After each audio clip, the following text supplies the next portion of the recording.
Since 1829, Champagne Bollinger has been making great wines with a powerful, refined and complex style, expressing the aromas of the fruit in all of its dimensions. The Maison has forged a clear identity with its rich Pinot Noir-driven style, earning a legion of fans from James Bond to the British royal family. And while many champagne houses shifted long ago to stainless steel vinification, the Maison chose overwhelmingly to use oak. This combined with the chalky typicity of Bollinger's historic terroir, namely in Verzenay and Cuis, produces a unique and recognisable style. I recently joined Bollinger chef de cab Denis Bunner for a visit to the historic La Côte des Enfants parcel in Champagne. But this week, he's in Australia talking about Bollinger's special Cuvée, amongst many other things. So Denis, welcome. It's great to have you with us. You've been in Australia talking about special Cuvée this past week, which you say is the most important champagne that Bollinger produces. Bollinger, of course, is known for the complexity of its blends, many parcels, barrel, but also stainless steel fermentation, a deep collection of reserve wines, some aging of reserves under cork on magnum, deliberate use of malolactic fermentation. What is the biggest challenge each year to decide on the final special Cuvée blend?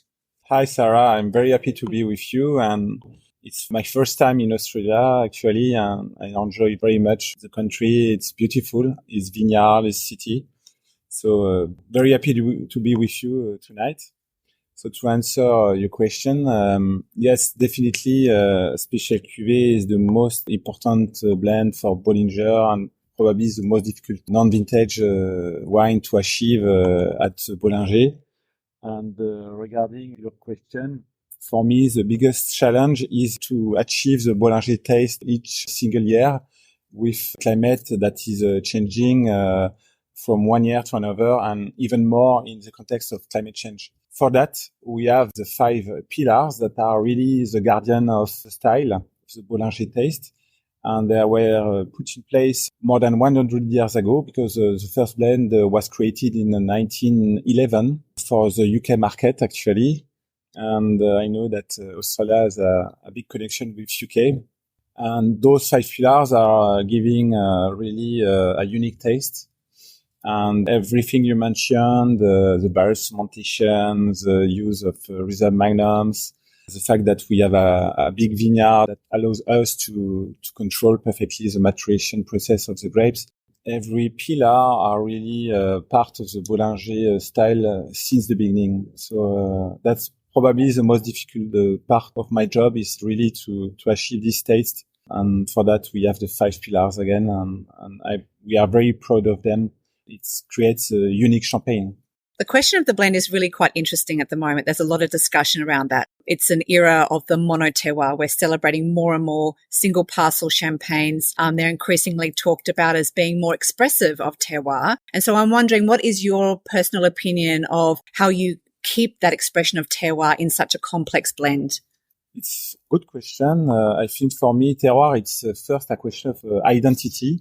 Then expression, and in a wine like Special Cuvée, you can have expression of the terroir because, as we saw during the masterclass, Special Cuvée is made of 85% of Grand and Premier Cru, means chalky subsoil, and through the different villages of the blend, there are 60 villages. We can really express the best of what can Champagne offers to the consumer with this chalky subsoil. That reminds you, we have to keep in mind that they represent only 25% of the subsoil in Champagne. I mean, the chalky subsoil is only 1/4 of the Champagne area. So Bollinger is really focused on the best part, Grand and Premier Cru of Champagne. And I think that's a question of identity of our wines and especially our Special Cuvée. Yeah. Bollinger's style historically has been associated with a lot of power, but also some heaviness. This hasn't been the case for quite a few years now, but every time I taste Bollinger, I experience something that is just more elevated, fresher, more energetic and more elegant. So I'm wondering, can you explain the role of oak fermentation in Bollinger and how you manage to keep the heaviness out of the resulting wines? For me, It's more a question of intensity, sometimes power, depending the vintage, than heaviness. The Bollinger style is really a question of what we call density, vinosity, which is due to the most dominant grape variety, the pinot noir. It's really flowing in our blood. Of course. Because Bollinger is located in Hailly, which is probably the most famous Grand Cru of Pinot Noir in Champagne. Mm-hmm. For me, the precision is coming from, and the energy as well, as you mentioned, is really coming from our vineyard because we are implementing organic viticulture, agroecology, and we were the first house to get the high environmental value certification in 2012. Mm.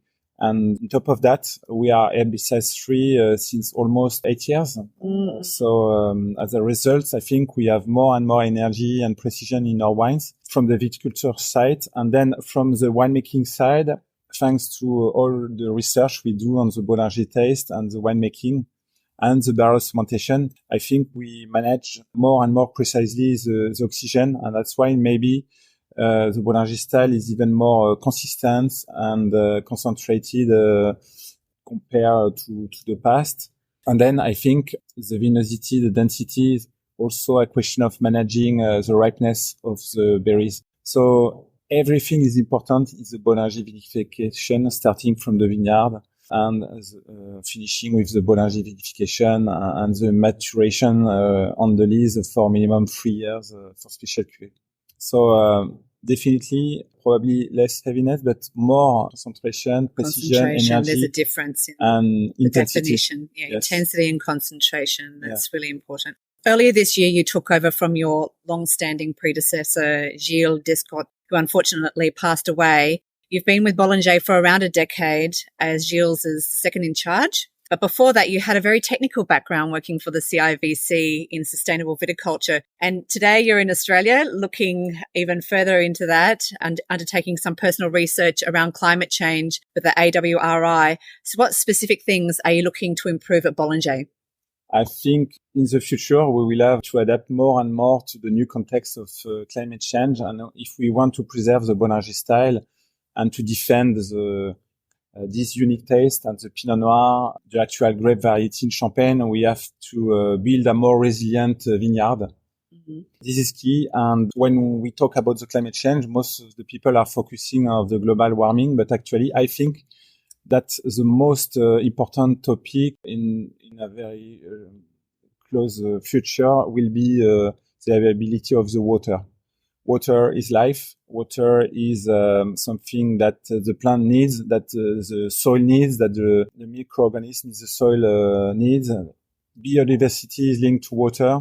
And I think that Australia is doing a lot of research on this topic because you can have important heat waves. Mm-hmm. And AWRI is definitely a part of the leading research center in the world. So I wanted to come here also in Adelaide to meet, to exchange the researcher in order to maybe to bring back in Champagne some new ideas, topic of research, because I developed a research and development team within Bollinger, within the wine team, at the service of the Bollinger style.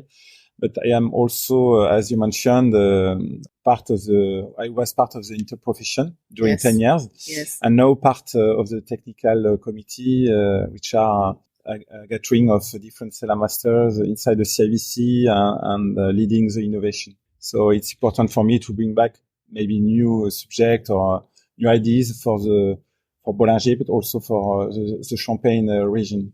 So can you elaborate on what you mean by the viability of water? What do you mean exactly by that?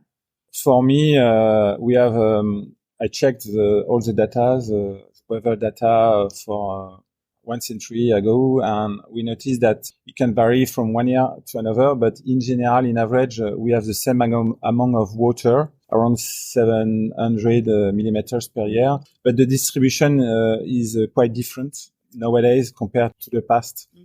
So we can have, even in Champagne, which is north located in France and which was known as a quite humid region, we can have for 2 or 3 months very few water. let's say 10 millimeters sometimes per month, during 3 months.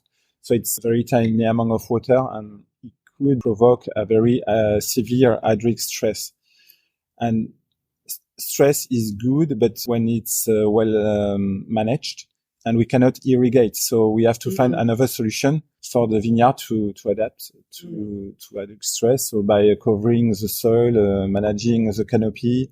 So water availability is linked to the rains, but also how you will manage the soil to keep as long as possible the humidity. So typically a nude soil is something that we don't want anymore. That was the case 20 years ago. We had no grass in Champagne on the soil. So now we cover the soil and we try to keep the humidity and also to decrease the temperature of the soil. Because between a nude soil and a cover soil, you can have 20 degrees of differences. Yeah. It's huge. And imagine the soil during the summer can reach 60 degrees sometimes, and the evaporation of the water will be much more important. So really you're looking into the optimal ways of various techniques in vineyard management to conserve that water allocation as much as possible within the subsoil. Yeah. And when you look in the recent past, the 2019 vintage, 2020 vintage, we had a low amount of rain and very hot weather. Some days we reached 41 degrees, and we had also skin burn. We lost 15% both years, 15% of the crop, which never happened before. So this really is the sign of climate change. Serious climate change issues. Yeah. Bollinger has some significant holdings of vineyards in coveted Grand and Premier Cru areas, as you mentioned. I was surprised to learn, though, that you only take fruit from the Marne department, unlike so many other Maisons, and you don't source from other areas. So can you explain why this is, especially when there's such a huge demand now for Champagne, and clearly there would be a huge demand upon Bollinger to be producing more and more, and there's obviously an opportunity there for you to increase production. So why not source, for example, from the Aube? This is a commitment for first the Bollinger style, which was made around He, so the Grand and Premier Cru territory, and in the 90s, in 1992, the Bollinger family created a chart. It's quality chart, ethical and quality chart.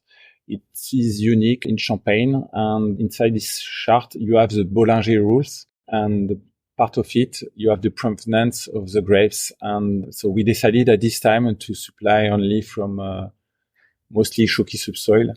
So it's 85% for special cuvée, but 100% for all over Champagne we create, like the Bollinger Pinot Noir, the new Cuvée, and all the vintages, including La Grande Année and RD. Yes, Bollinger taste starts with the vineyard and the chalky subsoil, the specific chalkiness, minerality, depending where you are, if you are in He or in Tossière or Verzenay. And that's all about the PN series we launched a few years ago. Well, that feeds into my next question, really, because He really is the historical home of Bollinger's definitive Pinot Noir-driven style. Verzenay, Tossier's Cuis is also historically important and key identifiers in Bollinger's style. The latter three are notably from cooler terroir. So can you explain the role that they play in adding freshness to your cuvées and what opportunities this presents into the future? You are right when saying that we have early vintage and later vintage like Verzenay, Tossière and Cuis. They are playing a big role in the context of climate change. But we don't have to confound climate and the weather. We will have a cooler year in the future.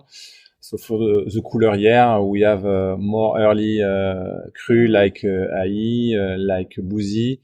Yeah. But for some hotter year, we are happy to have some later cru, and we are benefiting from higher freshness, and the expression of the chalkiness that is quite different in those terroirs. I'm thinking of Verzenay with the salinity, or Tossière with we call it the milky creaminess coming from the chalk, which is really part of the Bollinger freshness that we were talking about just before, because the chalk, the Grand Premier Cru, is expressing differently depending the climate, but also the village. Fruit from these areas have provided some opportunity in recent years, as you've just mentioned, to create the PN series. So we've seen the VZ, we've seen the TX, and now we've seen the AYC, which is just about to hit Australia. They are some of the most interesting and fresh styles of Blanc de Noir that I've personally experienced. I'm not personally a fan of Blanc de Noir normally because I find that they lack finesse, but these are really incredible examples of Blanc de Noir. And I'm just wondering, from your point of view, what is the secret to creating the very best Blanc de Noir? Actually, that was the project when we created the Bollinger PN series. It was to create the best Pinot Noir as we can with the Bollinger craftsmanship. And the only point was to create a Blanc de Noir from Pinot Noir, 100% Pinot Noir, and needed to be a multi-vintage. In the top of that, we decided to display for each single edition a main cru. But this is not the only cru. So definitely for me to create the best Pinot Noir is to use the diversity of all the Pinot Noir villages, but also to magnify those cru through the managing of the perfect ripeness. In the Pinot Noir series, 80% of the grapes are coming from our vineyard. And then to reveal the unicity of each different cru through the barrel fermentation. And the use of the reserve wine, particularly the reserve magnums that we keep for minimum 7 years in the cellar. So Revelation is really behind the project of the PN series because we put 50% of barrel fermented wines and 25% of reserve magnums. So we are really using the elegance of the Magnum and effect. The freshness that we have seen during the masterclasses. You have seen that the reserve magnums are really able to keep the freshness and to express the freshness for a long time. In magnums, which is the best format to keep the wine, to keep the freshness, kept with a natural cork that prevents the oxidation. And finally, in contact with the lees that give the autolysis and they will preserve the wine minerality. Yeah, I was really impressed with the finesse and the elevated energy actually inside those Blanc de Noir on Magnum. It was pretty incredible. I've had the pleasure to preview some new releases from Bollinger recently when I was in Champagne, a sublime sparkling version of Le Côte d'Azur, 2013, one of my favorite vintages, a relatively new invention by Bollinger and a deep insight into this exceptional single plot that is emblematic to the Maisons Pinot Noir. What was the original idea behind its making? Because up until recently, we only saw a Coteau Champenois, obviously, from this single plot. The idea behind La Côte aux Enfants champagne was to create a unique champagne from a unique place. You mentioned at the beginning of this podcast that terroir is a question of expression. Expression will add of identity. And this Côte aux Enfants is really particular in the Hailly Grand Cru, is located in the heart of the Grand Cru. It's a specific hill. It's a 4-hectare monopoly. 2 hectares are dedicated, as you know, for the red wine, the still wine. But it's soft-oriented. And on the other side of the hill, the northwesterly part, we can find very specific soil that gives a lot of finesse because they are very tight soil, only 30 centimeter topsoil above the choke. And this is unique in Hailly because the typical soil in Hailly is more 80 centimeters to 1 meter 20. So this soil is expressing much more the minerality there and a lot of finesse. I know that you like a lot the finesse. And, I think the Côte aux Enfants champagne is really a question of finesse, minerality, even more for the 2013, which was a cool year. And also its aspect too. So it's northwest facing, that particular plot, isn't it, within Le Côte d'Azur? And so what does the aspect enhance in the champagne? What do you mean by aspect? The position of the northwest. Okay.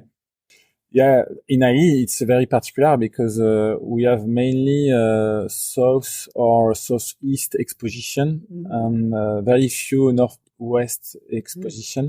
Means that we have a longer ripening season. We keep for a longer time the acidity. And I think the expression of the minerality of a terroir is even more important when the fruit is developing slowly and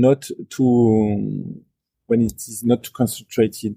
So for me, this exposition is unique in AI and allows release expression of the terroir on a more mineral side that we used to have in AI, which AI is known more for the power of the fruit and the expression, the intensity of the aromas, except this specific hill. That's why we wanted to catch up this specific taste in a new cuvée, and we started with the vintage 2012 that we released last year. So 2013 is the second edition. What is the subsequent release? Will it be of 2014? Yes, the idea is to release each year a vintage from this specific plot, except if we find that the level is not here, it could be possible. It's the same philosophy actually as Vieilles Vignes Françaises. We produce it every year, but we decide at the end, after the 7 years of aging,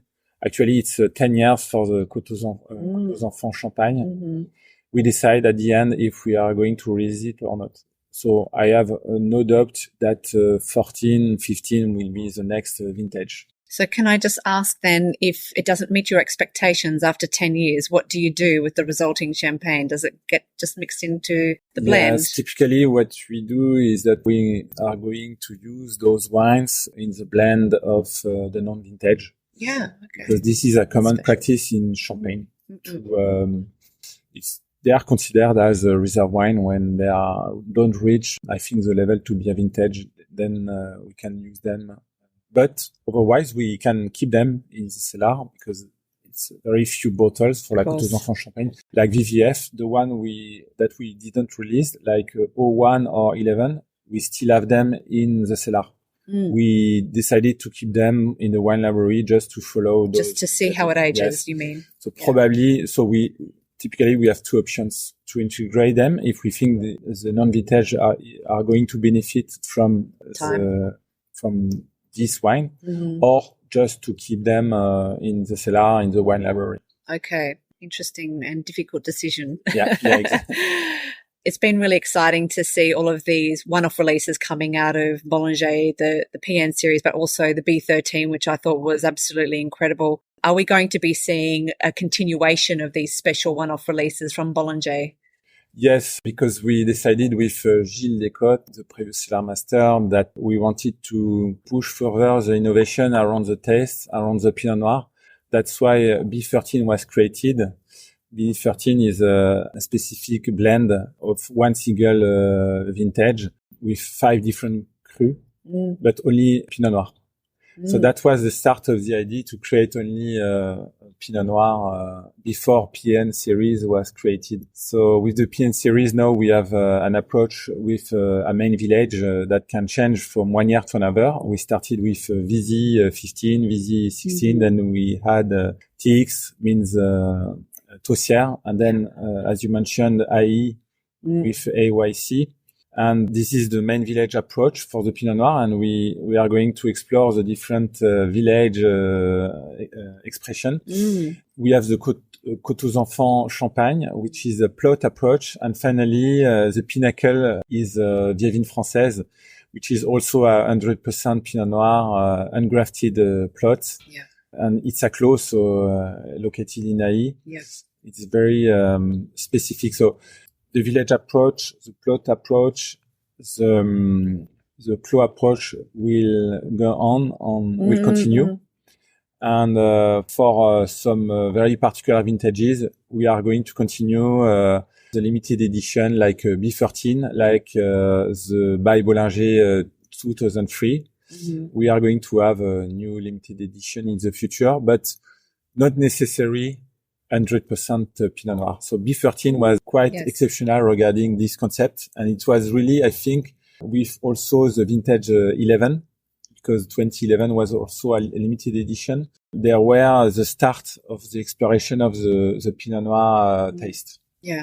And it keeps it very exciting for you as a winemaker as well. Yes, because I think what is really exciting by creating the limited edition is that we have a lot of freedom.